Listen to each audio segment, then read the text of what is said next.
பேசலாம். கர்த்தருக்கு ஸ்தோத்திரம் உண்டாவதாக. நம்ம கலாத்தியர் 5ஆம் அதிகாரத்தில் 9வது வசனத்திலிருந்து பார்ப்போம். சில வசனங்கள். புளிப்புள்ள கொஞ்சம் மாவானது பிசைந்த மாவானது உப்பு பண்ணும். இதுக்கு என்ன அர்த்தம்னா, புளித்த மாவு இருக்குதுன்னு வச்சோங்கன்னா அதில் நல்ல மாவோட பிசைந்த நல்ல மாவோடு சேர்த்தோம்னா இருக்கிறது என்ன செய்யும், உப்பி பண்ணி அதுவும் என்ன செய்யும், புளிப்பாயிடும். ஆனால் அது ஒரு உதாரணம் நம்மளுக்கு. இது நம்ம சுயமாக நம்ம நினச்சிக்கணும்னு நான் நினைக்கிறேன்னா, புளிப்புள்ள மாவு ஒரு கெட்ட ஒரு சவகாசம், கெட்ட காரியம் செய்ய ஒருத்தரோட நம்ம சேர்ந்தோம்னா நம்ம நல்லவங்களாக இருப்போம். அவங்க கூட சேரும்போது நம்ம என்ன செய்யும், நம்ம புளித்த மாவு நம்மளும் என்ன செய்வோம், கெட்டவங்கள மாதிரி அந்த ஸ்பிரிட் நம்மகிட்ட வந்துடும். அதனால் ரொம்ப ஜாக்கிரதையாக இருக்கணும். இது ஒரு நம்மளுடைய சாதாரணமான ஒரு வியாக்கியானம். ஆனால் புளித்த மாவு கொஞ்சமானது பிசைந்த மாவானது உப்பு பண்ணணும்னு சொல்லிட்டு வேதவசனத்தில் சொல்லப்பட்டது. அது மட்டும் இல்லை, உங்களை கலக்குகிறவன் எப்படிப்பட்டவனாக இருந்தாலும் தனக்கேற்ற ஆக்கினை அடைவான். நம்மளை போதகத்துலேருந்து விழ தள்ளுவாங்க பாருங்க. நமக்கு தெரியாததெல்லாம், அதாவது ஆண்டவர் விட்டு விலகிற மாதிரி அவங்க பேசுவாங்க.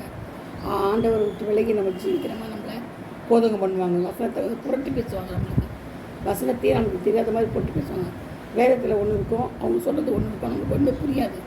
ஆனால் அதெல்லாம் நினைச்சக்கூடாது, நம்பக்கூடாது. வேதத்தின் வசனம் என்ன சொல்லுதோ அதை மட்டும்தான் நம்ம செய்யணும்.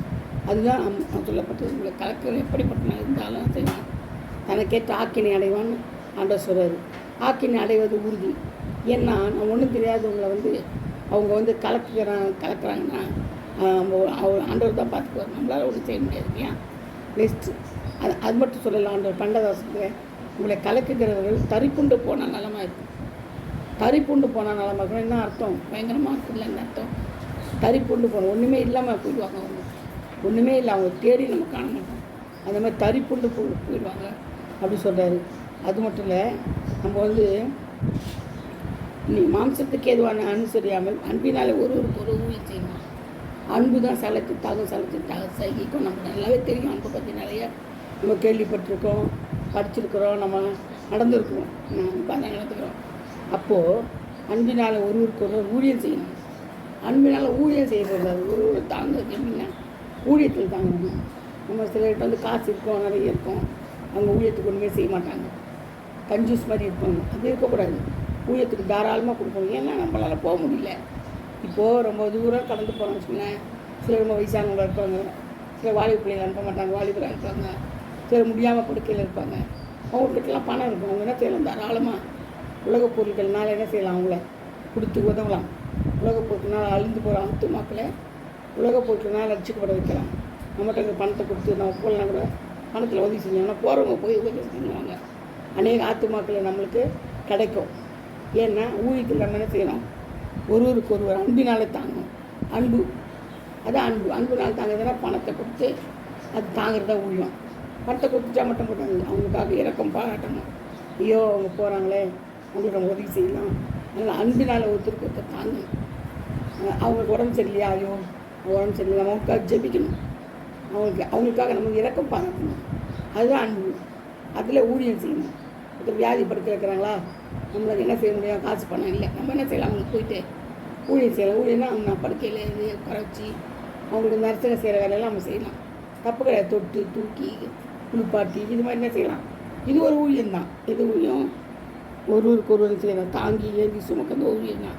இதுதான் அன்பின் ஊழியங்கள். இதுதான் சரிங்களா. அதனால் எத்தனையோ அன்புனால் செய்யப்படணும். எத்தனையோ உதவி, பண உதவி, பொருள் உதவி, சரீர உதவி, எல்லா உதவியும் செய்யலாம். அதனால் ஒன்று குறைஞ்சி நம்ம போகவே மாட்டோம். அது மட்டும் இல்லை, நீங்கள் ஒருவருக்கு ஒருவர் கடிந்து பற்றுகளான அழிவீர்கள். ஒருவருக்கு ஒரு அழிக்கப்படாதபடிக்கு எச்சரிக்கைங்க. கடிந்து பற்றுகளான அழிவீர்கள். கடிந்து பற்றுகள்னா நான் சொல்கிறது என்ன சொல்லுவோம், கடிந்து பற்றின ஒருத்தர் என்ன செய்வோம், சண்டை போடுவோம், பயங்கரமாக கேவலமாக திட்டிடுவோம்.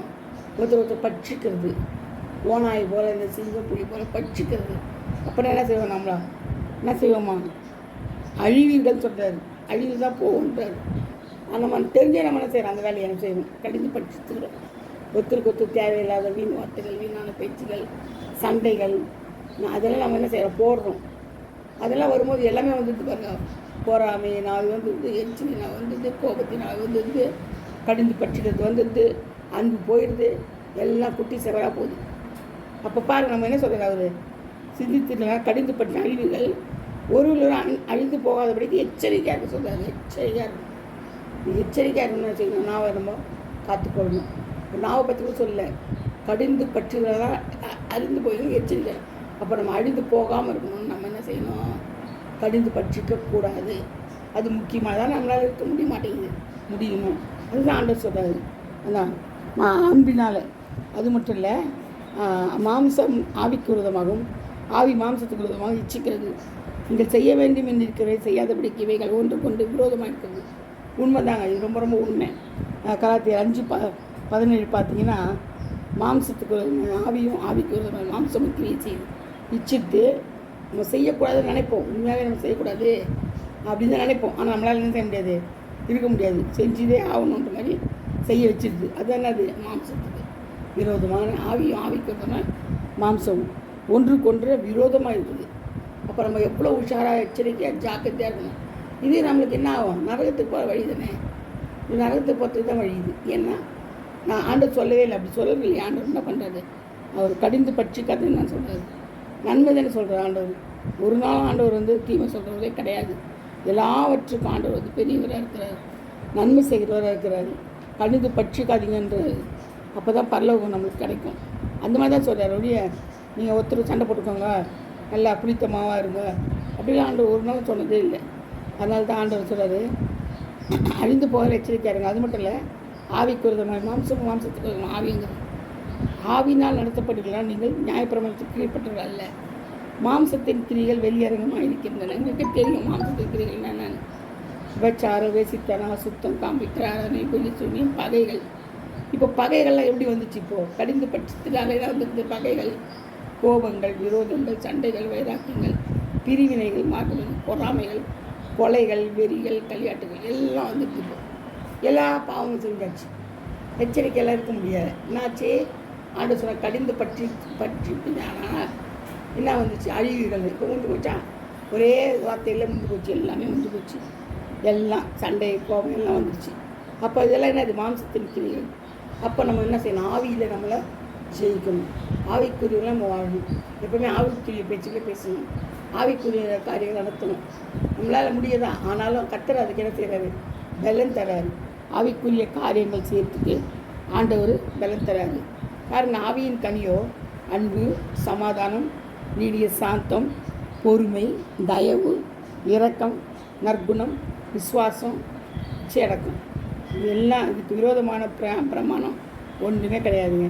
இதெல்லாம் என்னது? ஆண்டவருக்கு பிரியமான ஆவியின் கனிகள். இதெல்லாம் நீடிய பொறுமை, தயவு, நற்குணம், விசுவாசம், சாந்தம், இச்சடக்கம். நமக்கு இதில் ஒன்று இருந்தது பெரிய காரியம்தான். இல்லை நம்ம சொல்லுவோம், நாம் அன்பாக இருக்கணும், இச்சடக்கமாக இருக்கணும், நான் கடி கொடுக்குறேன்னு. ஆனால் அந்த சமயம் வரும்போது தான் நம்மளுக்கு பயங்கரமாக இறங்கிடுவோம். நம்மளால் சமாளிக்க முடியாது. அந்த இடத்துல நம்மளே யாருன்னு நம்மளுக்கு தெரியாது. உக்கரமாயிடுவோம். நம்ம அந்த ஒரு செகண்டில் நம்மளை வஞ்சிச்சிடுவோம். அதனால் ரொம்ப எச்சரிக்கையாக இருக்கணும். ஆண்டவர் ரொம்ப எச்சரிக்கையாக இருக்க சொல்கிறாரு. மாம்சத்துக்கு ஆவியும் ஆவிக்கு மாம்சமும் இருக்கிறதுனால நம்ம ரொம்ப எச்சரிக்கையாக இருந்து இது எல்லாத்தையும் மேற்கொள்ளணும். கிறிஸ்துவுடைய தங்கள் மாம்சத்தையும் அந்த இச்சைகளையும் சிலுவையில் அறிந்திருக்கிறாங்க. கிறிஸ்துவனுடைய எல்லாவற்றையும் செய்யலாம். சிலுவையில் அறிந்திருக்கணுமா? நாம் ஆவியினாலே படைத்திருந்தால் ஆவிக்கற்றம் நடக்கவும் கடவுளும். வீண் புகழ்ச்சியை விரும்பாமலும் ஒருவருக்கு ஒரு கோபம் விட்டாமலும் ஒருவர் மேல் ஒருவர் பொறாமை கொள்ளாமல். பொறாமை தாங்க இதுக்கு காரணம். நம்ம பேருக்கு நிறைய பொறாமை இருக்குது. கொஞ்சம் வாழ்ந்தால் நல்லா இருந்தால் பிடிக்காது, கொஞ்சம் பணம் இருந்தால் பிடிக்காது, கொஞ்சம் நகரட்டு இருந்தால் பிடிக்காது, பொறாமை போடுவாங்க. புகழ்ச்சி, வீண் புகழ்ச்சி. அவங்க புகழணும்னு நினைப்பாங்க. எப்போதும் அவங்க ப்ரைஸ் பண்ணிகிட்டே இருக்கணும். அதான் நடக்காத காரணம். ஆண்டவருக்கு பிரியமில்லாத காரணம். ஒரு கோபம் விட்டாமலும். கோபப்படத்தில் ரெட்டி ஃபஸ்ட்டு கோபம் விட்டுவாங்க. எல்லாத்தையும் பொருளாத்தையும் சொல்லி நம்மளை கோபம் ஊட்டி நம்மளுக்கு எரிச்சலாக வச்சு பிபியை ஏற்றி சுகரை ஏற்றி வியாதி படுக்கையிலே போட்டுருவாங்க. ஏன்னா நம்ம மேலே அவ்வளோ என்னது? பகை, விரோதம், சண்டை, ஒருவருக்கொருவர் பொறாமை கொள்வது. இதெல்லாம் சேர்ந்தால் தான் என்னதுங்க? அசுத்தக்கிரி, தேவனுக்கு பிரியமில்லாத காரியங்கள். நம்ம ஆவிக்கேற்றபடி பிழைத்திருந்தால் ஆவிக்கேற்றபடி நடக்க வேணும். அதுதான் சொல்கிறாரு ஆண்டவர். சரீரத்தின் இச்சைகளை அடுக்கி சிலுவையில் அரைந்து ஆவிக்கேற்றபடி நடக்கணுன்றாரு. ஆவியில் பலனை கொள்ளணுன்றாரு. ஆசை இச்சைகளை சிலுவையில் அரையணுன்றாரு. சரியா? அதனால் ஆவி, ஆத்மா, சரீரம் முழுவதும் கர்த்தருக்குரியது. அதை நம்ம எவ்வளோ பாதுகாக்கணுமோ பாதுகாக்கணும். முடிய மாட்டேங்குது. இருந்தாலும் 100% நம்ம பாதுகாத்து தான் ஆகணும். ஏன்னா நீ நீ என்னுடைய ஆலயமாக இருக்கிறன்றார். ஆண்டவர் சொல்கிறாரு, உன்னை ஒருவன் கெடுத்தா அவனை கெடுப்பேன்றார், சரியத்தை கெடுக்கிற அவனை கெடுப்பேன்றார். அது உண்மை தான். எத்தனையோ பேர் ஆண்டவர் கெடுத்துருக்கார். அதனால் ரொம்ப ஜாக்கிரதையாக இருக்கணும். நம்மளை கெடுக்கும்போது நம்ம ஒரு ஆலயம், தேவனுடைய ஆலயம் நம்மளை ஒருத்தர் கெடுத்தாங்க செய்யும். நம்மளை ஆண்டவர் அவங்கள கெடுப்பார். நம்மளை கெடுக்கிறவங்களுக்கு உன்னை தொடுகிறவன் கண்மணியை தொடுகிறான்ன்றது. இப்போது உன்னை தொடுகிறவன் கண்மணியை தொடுகிறான் பாருங்கள். ஆண்டவர் நம்ம மேலே எவ்வளோ அன்பு வச்சுக்கிறாரு. அவருக்கு நம்ம துரோகம் செய்யலாமா? செய்யக்கூடாது. எப்படி துரோகம் செய்யக்கூடாது அப்படின்னா, அவர் சொன்ன வழியில் நடந்து, அவருடைய ஆசையில் நிறைவேற்றி, சிலுவையின் பாதத்தில் நடந்து, அவருடைய அதிர்ச்சூழலை பின்பற்றி, கற்பனையை கட்டளை கை கொண்டு நடந்தாலே அவருடைய அன்பை நம்ம பெற்றுக்கொள்ளலாம். அவரோடு கூட இணைந்து வாழலாம். கர்த்தர் இந்த வசனங்களை ஆசீர்வதிப்பாராக, பாதுகாப்பாராக. Praise the Lord. God bless you all. Thank you all.